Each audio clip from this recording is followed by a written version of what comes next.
Mesdames, Mesdemoiselles et Messieurs, bonsoir. En toute vérité, c'est votre magazine. Bienvenue. Ce soir, nous recevons pour vous Monsieur Moukalaï Sonkwe. Il est le président urbain de la FEC Lubumbashi. Monsieur Moukalaï, bonsoir. Bonsoir. Merci d'avoir accepté notre invitation. Héritier Maïla, bonsoir. Bonsoir, bonsoir également à ceux qui suivent le magazine En toute vérité. Bien entendu, vous le savez peut-être, mesdames, mesdemoiselles et messieurs, le gouvernement de la République démocratique du Congo a proposé un budget rectificatif à l'Assemblée nationale, donc avec pour objectif de diminuer le budget suite à certaines contraintes.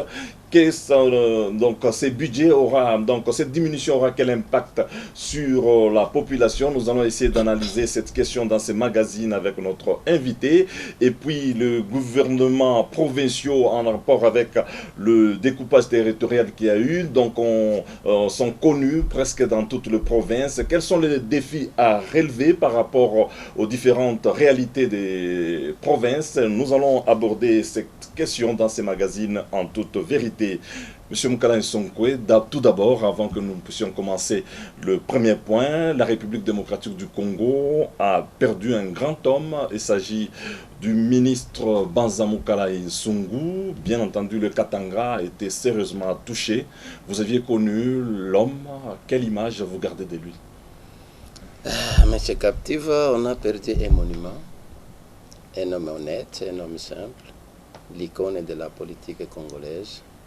Vraiment, ça a touché tout le monde, également au niveau du pays et au niveau de la province. C'est un homme vraiment très simple. Ce que je me souviens, j'ai appris de lui quelque chose que jusqu'aujourd'hui, j'essaie aussi de limiter, c'est la prédestination. Il m'a dit, mon jeune frère, ils ne font pas cochonner quelqu'un, ils ne font pas haïr quelqu'un. Il faut essayer de parler à l'homme une vérité. Parce que la prédestination, c'est quelque chose inné.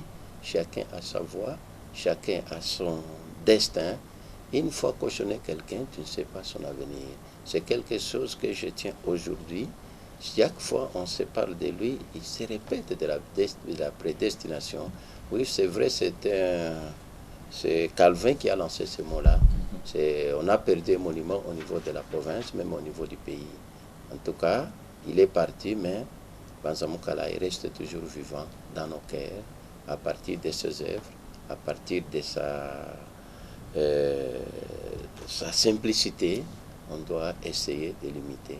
On a perdu un homme. Donc, en suivant le témoignage, c'était vraiment un unificateur, quelqu'un qui est resté constant dans sa logique. Oui, Banza Moukalaï n'a pas de tribu. Il recevait tout le monde. Il avait une vie exceptionnelle.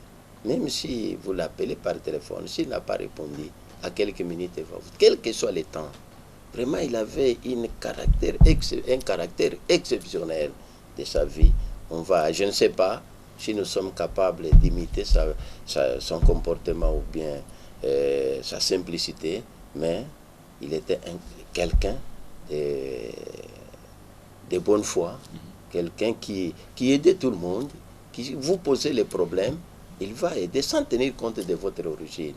C'est quelque chose de spectacle, c'est quelque chose vraiment qu'on doit essayer d'imiter dans notre vie. D'accord, vous n'êtes pas politique, monsieur Moukalaï Sonkwe. Il a laissé quand même un héritage sur le plan politique. C'est son parti politique. Lui n'est plus le fondateur. Qu'est-ce que vous pouvez conseiller à ceux qui restent? Bon, je ne suis pas dans la politique, je ne sais pas comment l'IDECO fonctionne, mais on a créé ce parti dans mon bâtiment, au sein de mon bâtiment qu'on a créé ce parti. Mais on va essayer, je ne sais pas les structures qu'il a laissées, on va toujours chercher quelqu'un qui doit animer ce parti politique. Mais c'est un grand parti, il faut voir combien de députés qu'il a en première élection, il a eu plus de 5 députés, c'est déjà quelque chose, c'est un parti, parmi les partis qui animent la mouvance présidentielle. Mais je ne sais pas les structures de remplacement, mais ça va toujours continuer. On va essayer de soutenir ce parti politique. Merci bien, M. Moukalaï Sonkwe. Nous commençons par le premier sujet. Comme je l'ai annoncé, le gouvernement Matata Pognon a jugé mieux de revoir le budget à la baisse suite à certaines contraintes. Vous l'aviez dit certainement dans nos émissions précédentes. On dirait que vous étiez un prophète, M. Moukalaï. Bon, c'était prévisible, c'est ici qu'on a défini qu'est-ce que c'est le budget. C'est une prévision. Et c'est une prévision qui demande du travail pour atteindre ce montant. Or, le budget, c'est la contribution de tout le monde. On a défini, on a donné les principes du budget, on a fait tout, c'est ici chez vous qu'on a fait tout ça. Mais du fait qu'il n'y a pas création d'emploi, c'était déjà prévisible. Notre budget était vraiment axé sur le secteur minier, qui était la richesse des autres. Vous étiez au courant, j'avais défini pourquoi le secteur minier est la richesse des autres. Parce qu'on ne parvient pas de contrôler cette richesse. On produit seulement les matières premières ici, mais les avantages, la production en produits finis, c'était ailleurs. Mais on a pris ça comme le secteur principal pour soutenir notre budget. C'est déjà un grand problème dès le début. C'était prévisible, M. Sanga. Parce que si les budgets au niveau du pays, il faut voir la démographie. Or, dans d'autres pays, il y a seulement la démographie et les secteurs fonciers qui soutiennent les budgets. Mais on a négligé les deux secteurs. On a pris tout simplement les secteurs miniers. Or, si vous voyez dans le secteur minier, il n'y a même pas 1% de la population qui est encadrée par le secteur minier. Il y a, je ne sais pas, même pas 20 000 personnes qui travaillent dans le secteur minier. Mais avec tous ces minings que nous voyons, donc ça c'est trop maintenant. Mais le résultat est là. Tu peux voir la fumée. Vous savez très bien aujourd'hui que la technologie combat la main-d'œuvre. Tu peux constater la fumée, mais combien de travailleurs? Et on a acheté les machines, les robots, qui remplacent 1000 personnes, qui remplacent 500 personnes. Mais il y a toujours des fumées. L'industrie minière fonctionne, mais il contribue combien auprès de l'État? C'est ça qui a posé des problèmes avec chute des métaux. Et le budget sera toujours revu en baisse, parce qu'il n'y a pas d'autres secteurs qui vont soutenir les budgets. C'était prévisible. Depuis 2007, on a parlé, depuis 2008, on a continué jusqu'en 2010. On dénonçait ça, mais on n'a pas voulu tenir compte de ça. Mais on a connu à un certain moment dans ces pays des booms miniers, donc il fallait réfléchir à ce moment-là. Mais on devrait transformer cette fortune en notre monnaie locale. Vous savez, j'ai parlé aussi des 5 thérapies pour sauver l'économie dans notre pays, en général, dans notre province en particulier. Pourquoi l'introduction de la monnaie étrangère dans notre économie? C'est ça qui a posé des problèmes. Dans la période de boom minier, il y avait les secteurs miniers injectaient au moins 150 millions de dollars par mois. Mais si cet argent était transformé en notre monnaie, en francs congolais, on devrait garder des francs congolais dans des banques. Aujourd'hui, on a travaillé avec la monnaie étrangère, mais ce n'est pas la banque centrale qui peut faire la politique monétaire sur les dollars ou bien sur la monnaie européenne. C'est impossible. Maintenant, on a pris tout. Vous voyez, dans les années passées, on a démonétisé les billets de 100 dollars. Vous voyez la coupure là, les anciennes coupures sont disparues. Mais maintenant, si vous gardez ça dans votre banque, vous allez justifier comment? Tout ça, on a négligé de transformer cette fortune en notre monnaie propre. Héritier Maïla. Mais le Premier ministre a annoncé quand même que même les budgets alloués aux institutions ils seront aussi touchés. Donc, l'impact sera ressenti dans les côtés des institutions et dans les côtés de la population. Moi, je pense que c'est les frais de fonctionnement qui seront touchés, ou bien c'est même les salaires. Tout ça, il faut voir même les budgets qu'on a prévus, c'est un budget de la province ou bien d'une ville. Ce n'est pas les budgets dignes du pays, comme les grands pays du Congo avec estimation de 100 millions d'habitants. Vraiment, nous devons vraiment nous ressaisir. Nous devons essayer d'organiser. C'est la raison pour laquelle la mission passée, je vous ai dit, il faut suspendre cette constitution. On a importé une démocratie qui n'est pas digne, qui n'est pas en rapport avec notre évolution économique. La démocratie est soutenue par la Constitution. Maintenant, la Constitution a prévu beaucoup d'institutions qui cherchent à être financées. Maintenant qu'on va réaliser, même si on parle des élections aujourd'hui, dans quel budget qu'on va organiser les élections? dans les budgets de 6 milliards. Mais on ne connaît même pas la réalisation. Aujourd'hui, la population qui devrait contribuer à ce budget n'ont pas d'emploi. On n'a pas créé d'emploi. Ça fait maintenant, la Constitution a fait combien de temps? A fait 10 ans. Est-ce qu'il y a combien d'emplois qu'on peut déclarer au niveau national ou bien au niveau provincial? On a créé combien d'emplois pour soutenir les budgets? Moi, je pense que nous devons revoir tout à partir de la Constitution. Nous devons demander à la population. Parce que la Constitution a été votée par la population. Maintenant, qui souffre, c'est la population. La population doit aussi s'impliquer. Où est-ce que nous allons avec cette Constitution? On doit suspendre cette Constitution et adapter une Constitution en fonction de notre évolution économique. Mais ça aussi, ça doit demander d'autres moyens. Parce que si on doit changer la Constitution, on doit passer par les référendums. C'est ça, on doit poser la question à la population. Nous devons faire ça. Nous allons où? Des neufs. Tout d'abord, nous, dans le monde économique, c'est depuis longtemps que j'ai observé. On a détruit l'économie à la province du Katanga, c'est depuis 2007. On connaît l'inclinaison depuis 2007. On a dénoncé, on a géré, et d'une manière, je ne peux pas répéter ici, mais la conséquence, c'est quoi? Or, si l'économie au niveau de la province est détruite, c'est tout le pays qui sera affecté. Parce que les Katanga, c'est là où il y avait la production des richesses, des nouvelles richesses. Maintenant, on a tout détruit. Il y avait autour des miniers au moins 4 milliards de dollars. Les marchés qui se trouvaient autour des miniers. On a détruit la classe moyenne, on a créé des édits ici, et ces édits a profité à quoi? On a tout simplement transformé cet édit comme leur instrument de créer de nouvelles sociétés. On voulait créer de nouveaux riches. Mais, je vous dis, les affaires, les commerces, c'est un art. Ce n'est pas quelque chose aujourd'hui parce que tu as 100 000 $ et tu deviens commerçant. Non. Il y a l'expérience qui compte. Il y a l'initiative qui compte. Il y a beaucoup de choses. Moi, je vous dis, la preuve du contraire, aujourd'hui, nous devons revoir notre constitution. Parce que là où nous allons, si aujourd'hui on a réduit ce budget à 6 milliards, l'année prochaine, on va atteindre 3 milliards. Maintenant, nous allons revenir, un grand pays comme le Congo, à 200 millions de dollars comme budget. Mais M. Moukala, à ces sujets, puisque vous aviez parlé de l'organisation des élections, parce que bon, dans son exposé à l'Assemblée nationale, le Premier ministre a rassuré quand même que le budget alloué aux élections restera intact quand même. Mais la contribution, ça c'est le budget. Le budget, c'est une prévision. Mais la réalité, est-ce que, pensez, dans 6 milliards, nous allons réaliser combien?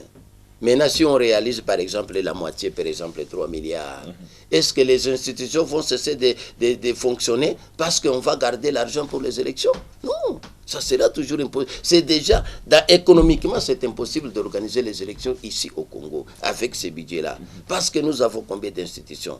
Il y a plusieurs institutions prévues par la Constitution. Comme nous cherchons à être légalistes, nous devons respecter. Nous devons faire fonctionner les institutions. Maintenant, on va, pour la population, ça sera de combien?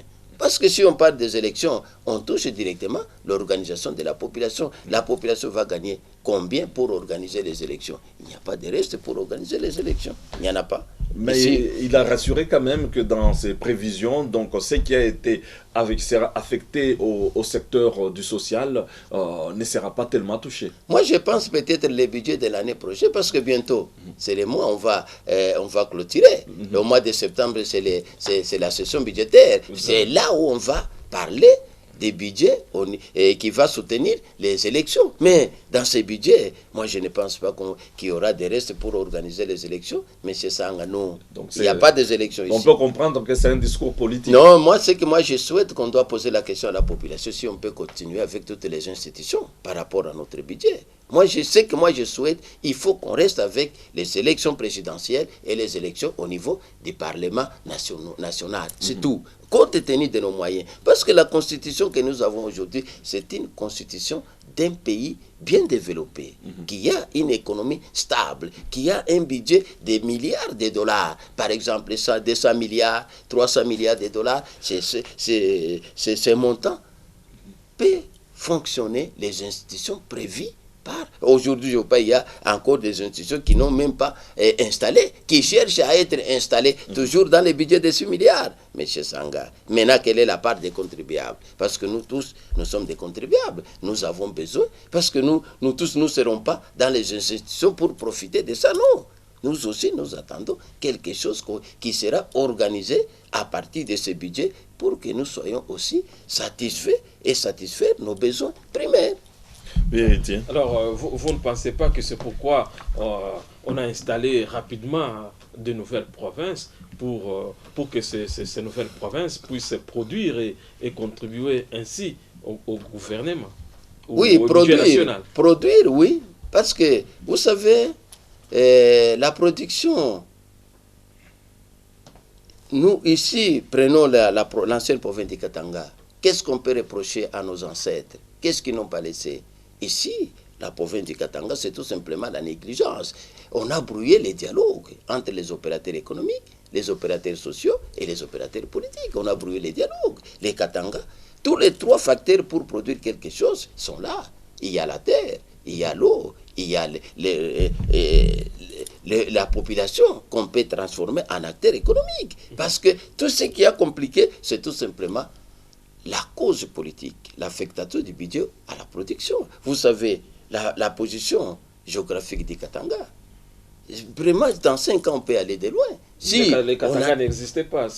Non, dans la FEC, nous parlons toujours des Katanga parce qu'on n'a pas encore démembré. Les grands, non, les Katanga, ça existe. Au niveau de la FEC, on n'a pas encore démembré. Si je vous dis, les Hauts-Katanga, il n'y a pas un président provincial de la FEC du Haut-Katanga ou bien du Lualaba, du Olomami. Non, nous sommes réunis toujours dans l'ancienne configuration. Les Katanga ont une position stratégique.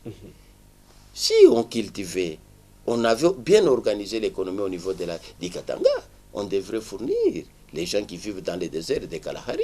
Il y a à peu près 120 millions de gens. Et puis, dernièrement, vous avez suivi les informations. Il y a Zimbabwe qui vendait les animaux au vent des enchères. Pourquoi? Par manque de nourriture. Mais si au Katanga, on a bien cultivé, on avait bien organisé l'agriculture, on devrait donner à manger. Les Katanga, dans 5 ans, on devrait être très loin. Donc, vos cris sont entendus, je crois. C'est pourquoi on a lancé même le village agricole. C'est pour aller dans cette logique que vous soutenez. Bon, on attend toujours parce qu'on ne connaît pas les projets. On n'a pas encore donné les projets des sociétés, des nouvelles autorités du Haut-Katanga.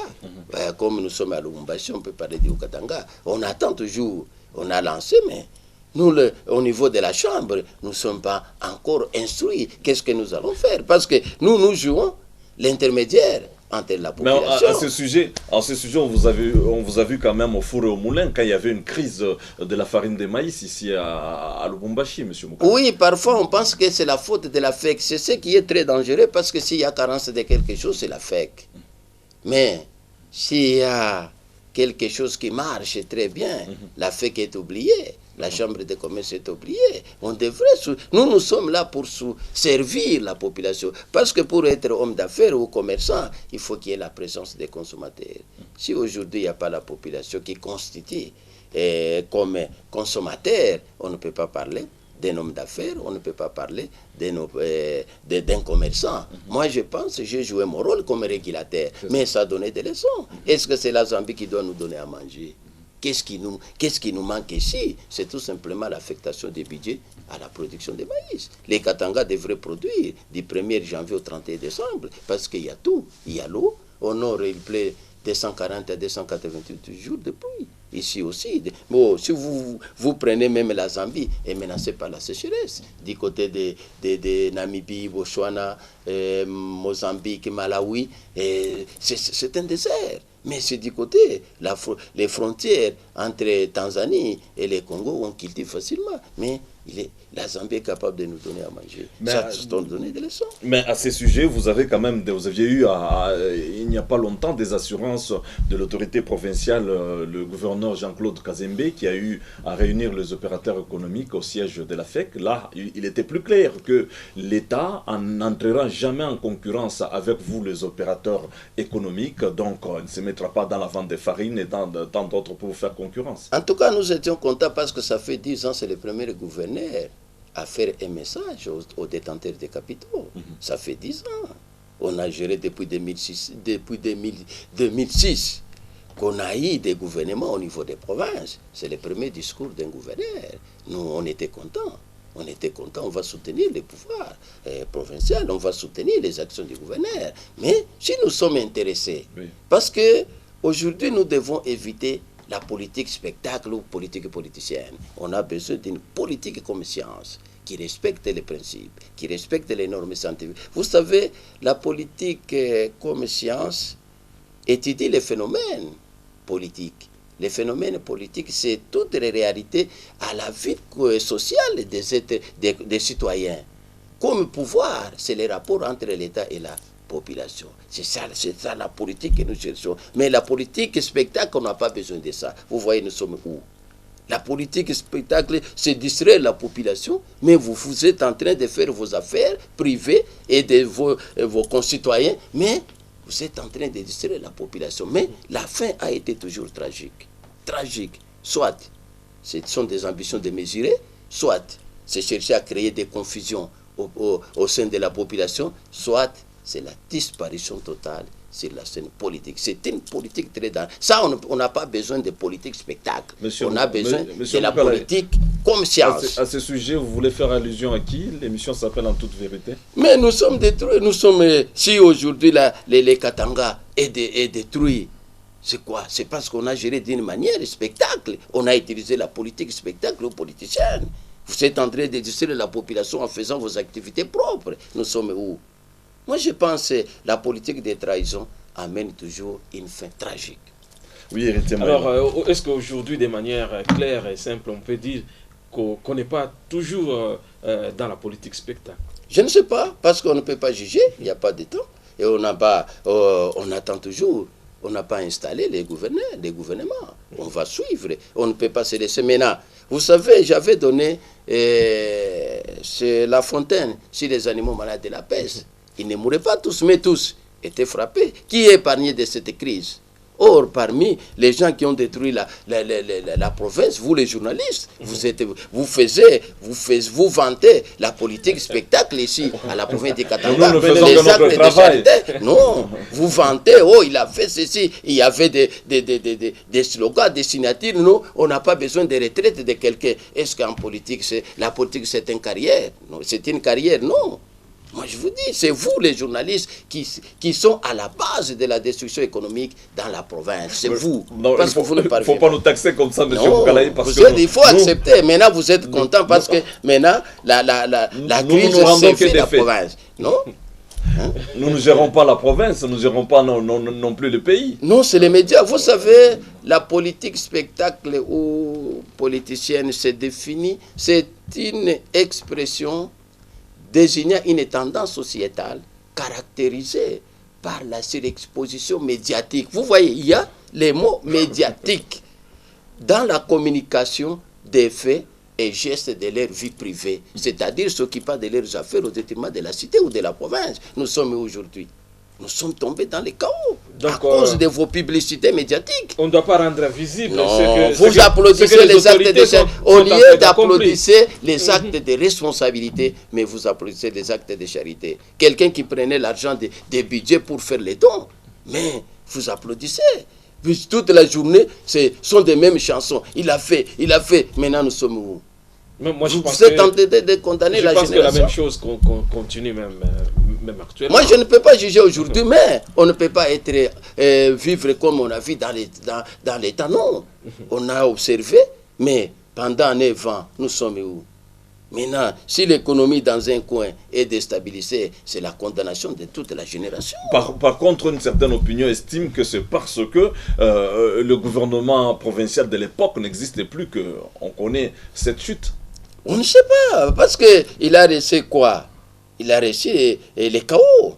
On doit chaque fois se souvenir. Qu'est-ce qu'il y a ici? Moi, je vous dis, la politique spectacle a une fête tragique. Souvenez-vous de Judas. Après avoir trahi Jésus, la fin était quoi? La pendaison. Mais Judas reprochait Jésus quoi? Qui gérait? C'était Judas Même Jésus demandait quelque chose à Judas. Maintenant, ici à la province, on peut reprocher au pouvoir central qui gérait ici. Dans ce contexte, on licenciait les gens ici. Est-ce qu'on posait même la question? Moi, je vous dis, je vous donne l'exemple. Ils ne font pas, mais tu lis la Bible. Tu lis la Bible. Oui, est-ce qu'ici, au Katanga, on licenciait les gens? Est-ce qu'on demandait même la position du pouvoir central?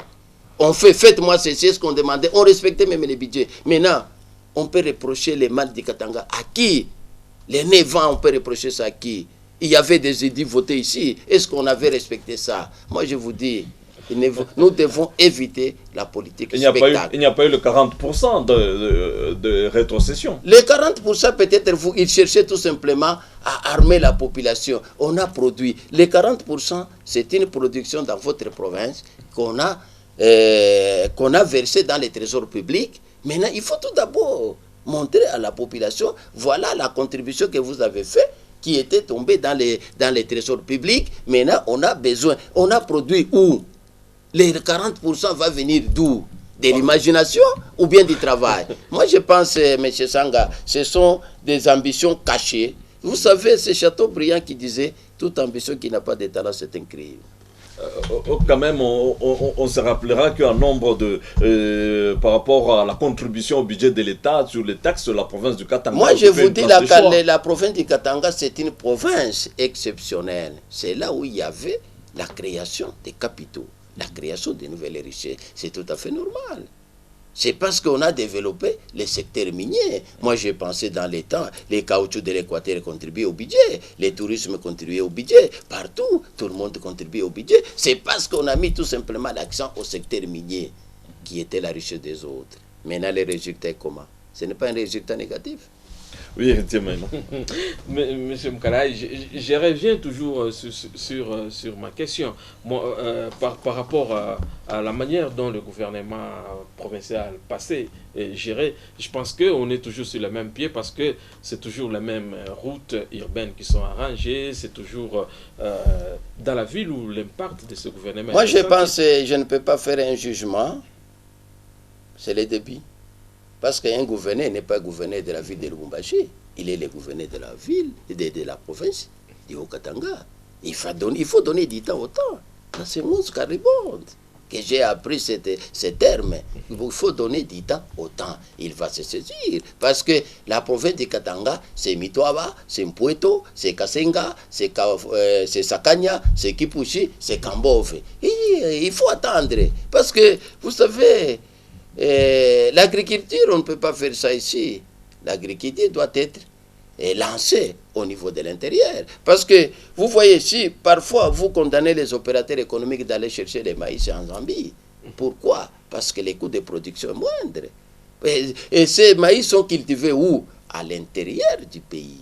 Ici aussi, on doit lancer l'agriculture à Mitoaba, on doit lancer l'agriculture en Mpweto, on doit lancer l'agriculture à Kasenga, on doit lancer l'agriculture. Parce qu'ici, il y a 3 territoires qui demandent beaucoup d'efforts pour produire des maïs. Il y a Kipushi, il y a Sakanya, il y a Kambove, parce qu'il y a la présence de fer. C'est là où on exploite les cuivres. Il faut avoir des chaux, il faut avoir des ceci. Mais les restes des territoires, on peut cultiver sans engrais chimiques. Sauf on a besoin de semences pour améliorer la variété de maïs, pour atteindre la qualité de la Zambie. Tout ça, il faut donner du temps au temps, monsieur le juge. Ne font pas juger aujourd'hui.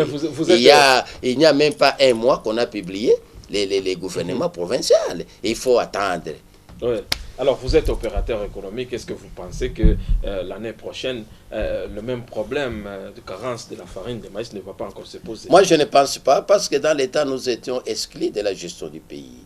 Vous savez, c'est Robert Dalle qui catégorisait 3 notables dans un pays qui doivent gérer les pays. Il y a les notables politiques qui s'occupent de la sécurité, de l'orientation, de l'équilation. Il y a les notables politiques et les notables sociaux qui s'occupent de l'éducation de la masse. Il y a les professeurs d'université, il y a les pasteurs, il y a les enseignants, il y a les institutions qui s'occupent de l'éducation de la masse. Il y a aussi les détenteurs des capitaux, les notables économiques qui créent l'emploi et qui engagent les gens pour donner des moyens à l'État. On est exclus. Vous voyez même, je vous dis, depuis 9 ans, c'est le premier discours du gouverneur. à la Chambre de commerce. Mais ailleurs, il faut voir les ministres défilent à la Chambre de commerce pour donner des projets, pour donner des orientations. Nous sommes là pour suivre les orientations du gouverneur. Ce qui va nous donner comme travail, on va discuter, on va soutenir. On ne peut pas, nous sommes des partenaires. Nous devons soutenir les actions du gouverneur, mais nous avons les droits de l'œil. Ce qui ne va pas, nous devons dire, ça ne va pas, ça va. Vous voyez, nous sommes à la disposition du chef du village. Aujourd'hui, il est le chef du village, il va nous orienter, nous allons soutenir les actions. Donc, vous allez soutenir le gouverneur, mais... on ne va pas soutenir le gouverneur, on va soutenir les actions. Vous devez distinguer les gouverneurs et les actions du gouverneur. Oui, nous allons soutenir les projets du gouverneur et non les gouverneurs. Voilà. Les actions, les projets du gouverneur, nous allons les soutenir afin que nous puissions améliorer les besoins primaires de la population. Je voulais dire que les projets viennent quand même de l'Assemblée provinciale ou des assemblées provinciales, mais vous prêchez la disparition de ces institutions. C'est compte tenu de la réalité économique, parce que les institutions sont prévues par la Constitution. Or, cette constitution doit amener la démocratie. Or, cette démocratie que nous avons, c'est une démocratie importée quelque part, une démocratie utilisée dans des pays développés. Nous ne sommes que des débutants. Vous voyez, avec les institutions installées, faites-moi les calculs simples, nous allons soutenir la population comment? Moi, je pense que nous devons accepter de revoir notre constitution, d'échanger notre constitution à une constitution plus économique, les institutions doivent être créées en fonction de la rentabilité. On ne peut pas créer tout simplement pour une institution qui ne donne pas de résultats palpables. Parce qu'une institution créée doit donner des résultats. C'est dans ces résultats-là qu'on va déflaquer leurs frais de fonctionnement. Maintenant, si une institution improductive, nous allons la soutenir. Pourquoi? Moi, je pense jusqu'à preuve du contraire. Les résultats ont donné raison. Les 9 milliards à 6 milliards, on était à 10 milliards. Nous sommes rentrés à 9 milliards. Même année, nous sommes à 6 milliards. Nous allons soutenir les institutions comment? Moi, je pense que nous devons changer cette constitution. C'est le moment. La population est consciente que ce que nous avons voté, c'est une crise circonstancielle. Peut-être les histoires vont revenir à la normale. Non, ce n'est pas aujourd'hui qu'on a parlé de la crise ici. On a défini les budgets ici, avec vous.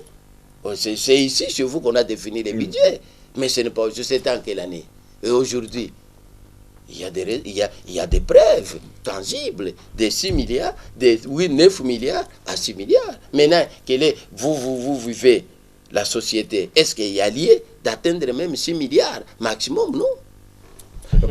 Donc à ce sujet, M. Moukalaï, puisque la crise est accentuée, donc est-ce que par rapport aux défis à relever avec les différents gouvernements provinciaux qu'on a installés, bon, qu'on a publié dernièrement, est-ce que vous pensez que ils seront en mesure de tenter de soulager tant soit peu la mesure de la population? Moi je ne sais pas, parce qu'on n'a pas encore voté les budgets du gouvernement provincial. On n'a pas encore voté les budgets. On va voir quelle est la charge tout d'abord du gouvernement par rapport au budget qu'on va voter. Parce que nous devons tous faire les sacrifices. Bien entendu. On va allouer combien à l'agriculture? Le budget au niveau de la province doit refléter la réalité du budget national. Oui, on doit attendre parce qu'il y a 26 provinces. Puisqu'au niveau national, il y a déjà des problèmes, on veut réduire à la baisse. Mais c'est ça, je vous dis,